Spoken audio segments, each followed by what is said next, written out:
8 मार्च को अरुण गोयल का इस्तीफा हुआ।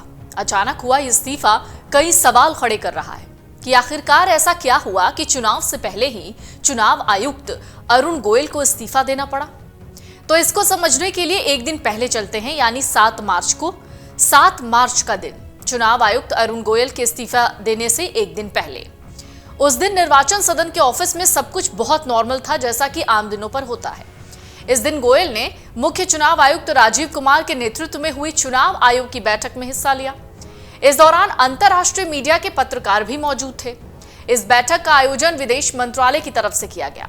लेकिन ठीक इसके एक दिन बाद गोयल ने राष्ट्रपति द्रौपदी मुर्मू को अपना इस्तीफा सौंपा। अरुण गोयल का इस्तीफा राष्ट्रपति द्रौपदी मुर्मू ने स्वीकार भी कर लिया। इस साल फरवरी में अनूप पांडे के सेवानिवृत्त और गोयल के इस्तीफे के बाद 3 सदस्यीय निर्वाचन आयोग में अब केवल मुख्य चुनाव आयुक्त राजीव कुमार ही रह गए हैं। अरुण गोयल मुख्य चुनाव आयुक्त यानी सीईसी बनने की कतार में थे। उनका कार्यकाल 5 दिसंबर 2027 तक था, जबकि मौजूदा सीईसी राजीव कुमार अगले साल फरवरी में रिटायर होने वाले हैं। उनके बाद गोयल ही अगले मुख्य निर्वाचन आयुक्त बनने वाले थे। सूत्र कहते हैं गोयल ने निजी कारणों की वजह से इस्तीफा दिया है और यही बात उन्होंने इस्तीफा देने के बाद कही भी है। सरकार की तरफ से उन्हें इस्तीफा नहीं देने के लिए मनाने की कोशिश भी हुई, लेकिन वो माने नहीं। सूत्र ये भी दावा करते हैं कि 5 मार्च को गोयल सेहत का हवाला देते हुए कोलकाता दौरा बीच में छोड़कर आए। 8 मार्च को उन्होंने केंद्रीय गृह सचिव के साथ चुनाव में केंद्रीय बलों की तैनाती के मामले में बैठक में हिस्सा लिया। इसमें मुख्य चुनाव आयुक्त राजीव कुमार भी थे। कुछ रिपोर्ट्स में संकेत मिले हैं कि विभिन्न मुद्दों पर मतभेद थे, जिसकी वजह से इस्तीफा दिया गया। इससे पहले 4 और 5 मार्च को मुख्य चुनाव आयुक्त राजीव कुमार और गोयल चुनाव की तैयारियों का जायजा लेने के लिए पश्चिम बंगाल की यात्रा पर थे। आपको बता दें, आयोग आम चुनाव की तैयारियों के लिए इन दिनों अलग अलग राज्यों और केंद्र शासित प्रदेश की यात्राओं पर है। सूत्रों ने कहा है कि गोयल ने इस यात्रा से पहले तबीयत खराब होने की शिकायत की।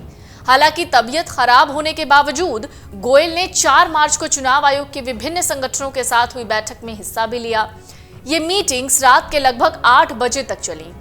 5 मार्च की सुबह चुनाव आयोग के अधिकारी कोलकाता के ओबरॉय ग्रैंड होटल में रुके।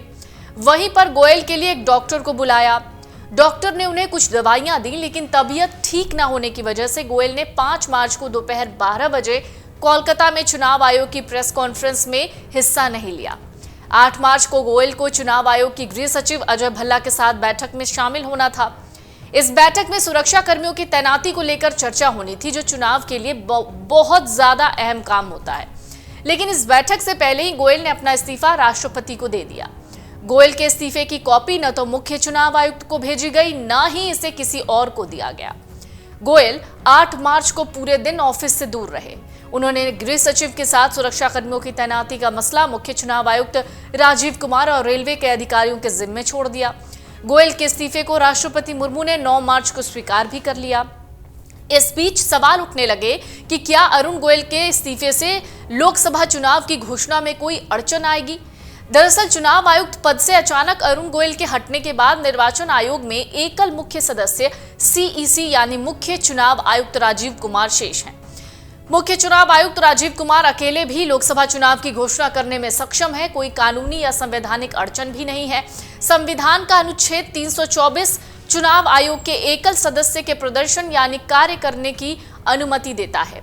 इसमें कहा गया है कि चुनाव आयोग में मुख्य चुनाव आयुक्त और अन्य चुनाव आयुक्त यदि कोई हो, जितनी संख्या राष्ट्रपति समय समय पर तय कर सकते हैं, जो आयोग में शामिल होंगे। अगर आप ये वीडियो YouTube पर देख रहे हैं तो हमारे चैनल को सब्सक्राइब करें और बेल आइकन को दबाना ना भूलें। अगर आप Facebook पर ये वीडियो देख रहे हैं तो हमारे पेज को लाइक करें।